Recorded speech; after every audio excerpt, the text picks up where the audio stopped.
Hello, I'm Bernard Hickey from interest.co.nz and welcome to 90 at 9, brought to you in association with ASB.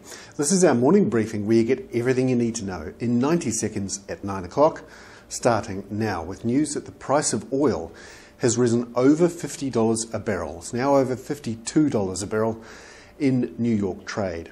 The gold price too is up $65 an ounce to $955 an ounce, heading towards that $1,000 barrier.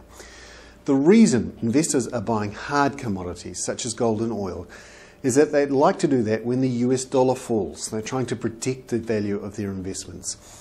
A couple other things here. OPEC is also restricting production of oil, and this has helped the Dow fall more than 50 points in late trade, particularly on concerns about the US Federal Reserve's plan to print money.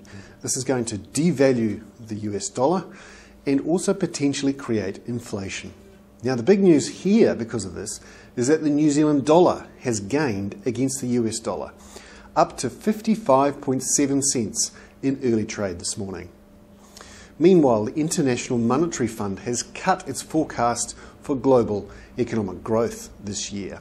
Instead of seeing growth of between 0.5% and a contraction of 0.5%, it's now saying we will have a contraction overall for the global economy of between 0.5 and 1%. That's the worst since the Second World War.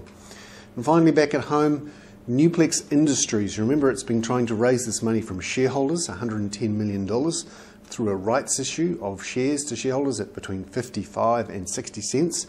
Well, that has failed.